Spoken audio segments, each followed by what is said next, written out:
आदरणीय प्रधानमंत्री जी, आदरणीय मंत्री कृषि एवं किसान कल्याण और ग्रामीण विकास, आदरणीय मंत्री मत्स्य पालन, पशुपालन और डेयरी, आदरणीय राज्य मंत्रीगण, एग्रीकल्चर एंड रूरल ट्रांसफॉर्मेशन विषय पर आयोजित वेबिनार में आदरणीय प्रधानमंत्री जी का हार्दिक स्वागत है। सर, इस वेबिनार में सभी स्टेक होल्डर्स, किसान, पशुपालक, मत्स्य पालक, स्वयं सहायता समूह की दीदियां, experts, scientist, processors, traders, startups, industry, institutions और कॉपरेटिव्स के प्रतिनिधि जुड़े हैं। साथ ही साथ केंद्र और राज्यों के अधिकारीगण भी साथ में जुड़े हैं। सर, मैं आप सभी का भी स्वागत करता हूं। सर, भारत सरकार ने कृषि और संबद्ध क्षेत्र के विकास और संवर्धन को सर्वोच्च प्राथमिकता दी है और हमारे किसान, पशुपालक, मत्स्य पालक भाई बहनों का कल्याण सभी नीतिगत निर्णयों के केंद्र में रहा है। पिछले एक दशक में कृषि और संबद्ध क्षेत्र और ग्रामीण विकास में अभूतपूर्व प्रगति हासिल की गई है। सरकारी और निजी निवेश में वृद्धि, रिकॉर्ड उत्पादन, मॉडर्न इंफ्रास्ट्रक्चर का विकास, मार्केट और एक्सपोर्ट्स में उल्लेखनीय वृद्धि, टेक्नोलॉजी का इंटीग्रेशन, सैचुरेशन अप्रोच के साथ आवास, शौचालय, सड़क, बिजली, पानी जैसी बेसिक एमिनिटीज की अवेलेबिलिटी इसके मुख्य कंपोनेंट्स रहे हैं। इस वर्ष का बजट इसी मजबूत नींव पर आधारित है। बजट कृषि और संबद्ध क्षेत्रों को उच्च उत्पादकता, उच्च उद्यमशीलता, उच्च मूल्य और उच्च आय की ओर ले जाएगा। कृषि, फिशरीज, एनिमल हस्बेंड्री के साथ साथ ग्रामीण विकास के लिए की गई घोषणाओं का उद्देश्य विविधीकरण को गति देना, उद्यमशीलता और उत्पादकता को बढ़ाना, हाई वैल्यू एग्रीकल्चर और अलाइड सेक्टर का विस्तार करना, निर्यात को मजबूती प्रदान करना और आय आधारित डिजिटली सशक्त विकास सुनिश्चित करना है। छोटे और सीमांत किसान, युवा और नारी शक्ति इन उद्देश्यों के केंद्र बिंदु में रखा गया है। सर, हम सभी इन उद्देश्यों की पूर्ति के लिए प्रतिबद्ध हैं। अब मैं आदरणीय प्रधानमंत्री जी को उनके मार्गदर्शन के लिए सादर अनुरोध करता हूं। धन्यवाद सर।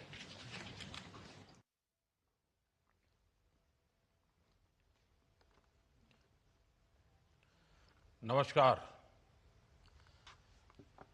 बजट वेबिनार सीरीज के तीसरे वेबिनार में मैं आप सभी का अभिनंदन करता हूं।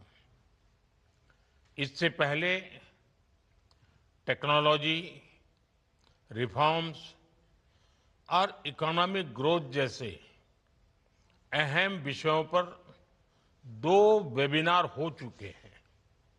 आज रूरल इकोनॉमी और एग्रीकल्चर जैसे अहम सेक्टर पर चर्चा हो रही है।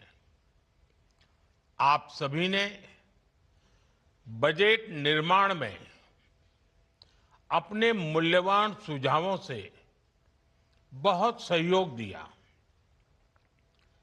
और आपने देखा होगा बजट में आप सबके सुझाव रिफ्लेक्ट हो रहे हैं, बहुत काम आए हैं। लेकिन अब बजट आ चुका है। अब बजट के बाद उसके फुल पोटेंशियल का लाभ देश को मिले, इस दिशा में भी आपका अनुभव, आपके सुझाव और सरल तरीके से बजट का सर्वाधिक लोगों को लाभ हो, बजट का पाई पाई पैसा जिस हेतु से दिया गया है उसको परिपूर्ण कैसे करें, जल्द से जल्द कैसे करें, आपके सुझाव ये वेबिनार के लिए बहुत अहम है।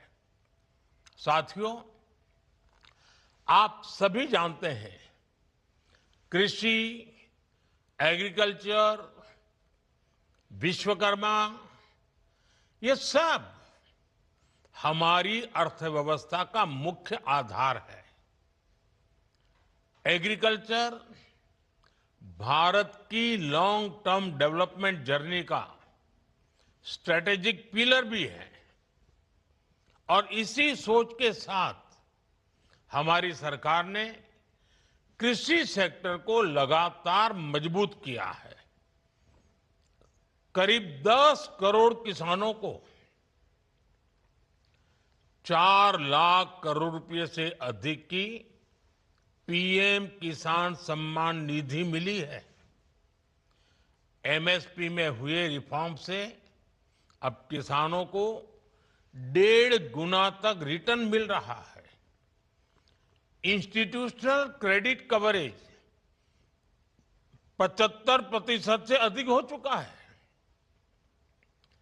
पीएम फसल बीमा योजना के तहत लगभग 2 लाख करोड़ रुपए के क्लेम सेटल किए गए हैं।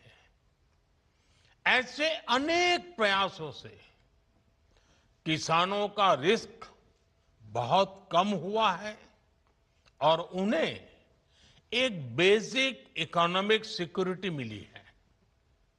इससे कृषि क्षेत्र का आत्मविश्वास भी बढ़ा है। आज खाद्यान्न और दालों से लेकर तिलहन तक देश रिकॉर्ड उत्पादन कर रहा है। लेकिन अब जब 21वीं सदी का दूसरा क्वार्टर शुरू हो चुका है, 25 साल बीत चुके हैं, तब कृषि क्षेत्र को नई ऊर्जा से भरना भी उतना ही आवश्यक है। इस साल के बजट में इस दिशा में नए प्रयास हुए हैं। मुझे विश्वास है इस वेबिनार में आप सभी के बीच हुई चर्चा, इससे निकले सुझाव बजट प्रावधानों को जल्द से जल्द जमीन पर उतारने में मदद करेंगे। साथियों, आज दुनिया के बाजार खुल रहे हैं, ग्लोबल डिमांड बदल रही है। इस वेबिनार में अपनी खेती को एक्सपोर्ट ओरिएंटेड बनाने पर भी ज्यादा से ज्यादा चर्चा आवश्यक है।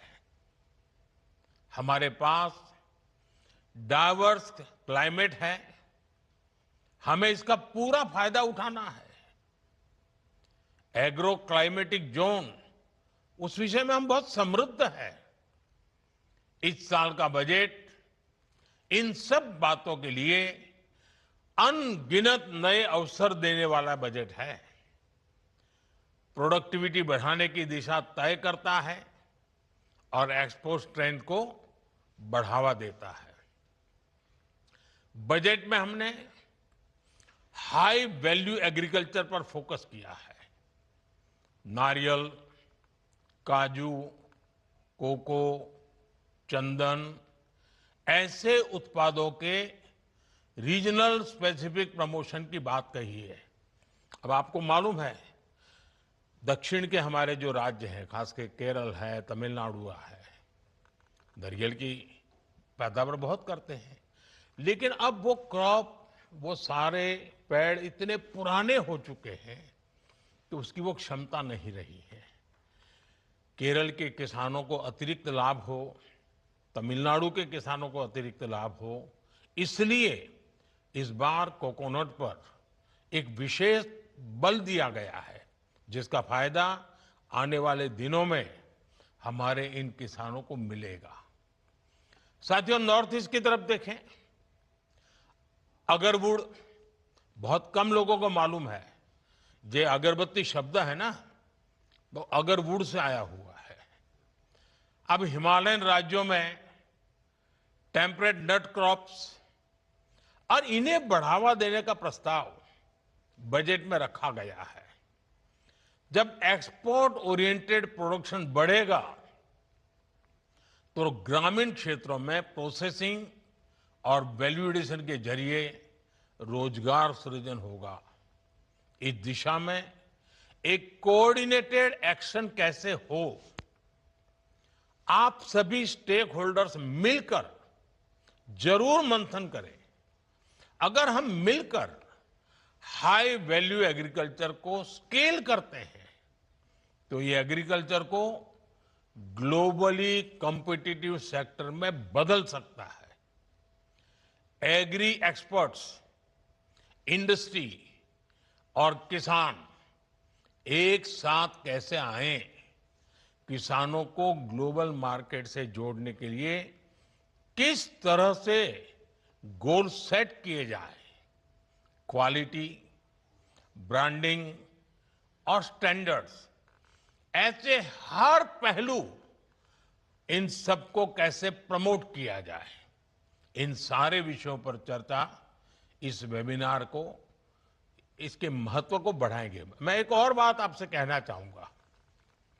आज दुनिया हेल्थ के संबंध में ज्यादा कॉन्शियस है। होलिस्टिक हेल्थ केयर और उसमें ऑर्गेनिक डाइट, ऑर्गेनिक फूड, इस पर बहुत रुचि है। भारत में हमें केमिकल फ्री खेती पर बल देना ही होगा। हमें नेचुरल फार्मिंग पर बल देना होगा। नेचुरल फार्मिंग से, केमिकल फ्री प्रोडक्ट से दुनिया के बाजार तक पहुंचने में हमारे लिए एक राजमार्ग बन जाता है। उसके लिए सर्टिफिकेशन, लेबोरेटरी, ये सारी व्यवस्थाएं सरकार सोच रही है, लेकिन आप लोग इसमें भी जरूर अपने विचार रखिए। साथियों, एक्सपोर्ट बढ़ाने में एक बहुत बड़ा फैक्टर फिशरीज सेक्टर का पोटेंशियल भी है। भारत दुनिया का दूसरा सबसे बड़ा मछली उत्पादक देश भी है। आज हमारे अलग अलग तरह के जलाशय, तालाब, ये सब मिलाकर लगभग 4 लाख टन मछली उत्पादन होता है, जबकि इसमें 20 लाख अतिरिक्त उत्पादन की संभावना मौजूद है। अब विचार कीजिए आप, 4 लाख टन से हम अतिरिक्त 20 लाख टन जोड़ दें तो हमारे गरीब मछुआरे भाई बहन हैं, उनकी जिंदगी कैसे बदल जाएगी। हमारे पास रूरल इनकम को डाइवर्सिफाई करने का अवसर है। फिशरीज एक्सपोर्ट ग्रोथ का बड़ा प्लेटफॉर्म बन सकता है। दुनिया में इसकी मांग है। इस वेबिनार से अगर बहुत ही प्रैक्टिकल सुझाव निकलते हैं तो कैसे रिजर्वायर, उसके पोटेंशियल की सटीक मैपिंग की जाए, कैसे क्लस्टर प्लानिंग की जाए, कैसे फिशरीज डिपार्टमेंट और लोकल कम्युनिटी के बीच मजबूत कोऑर्डिनेशन हो, तो बहुत ही उत्तम होगा। Hatchery, feed, processing, branding, export, उसके लिए आवश्यक लॉजिस्टिक, हर स्तर पर हमें नए बिजनेस मॉडल विकसित करने ही होंगे। ये रूरल प्रॉस्पेरिटी, ग्रामीण समृद्धि के लिए वहां की high value, high impact factor के रूप में परिवर्तित करने का एक अवसर है हमारे लिए। और इस दिशा में भी हम सबको मिलकर काम करना है। और आप आज जो मंथन करेंगे उसके लिए, उस कार्य के लिए रास्ता बनेगा। साथियों, पशुपालन सेक्टर ग्रामीण इकोनॉमी का हाई ग्रोथ पिलर है। भारत आज दुनिया का सबसे बड़ा मिल्क प्रोड्यूसर है। एग्स प्रोडक्शन में हम दूसरे स्थान पर हैं। हमें इसे और आगे ले जाने के लिए ब्रीडिंग क्वालिटी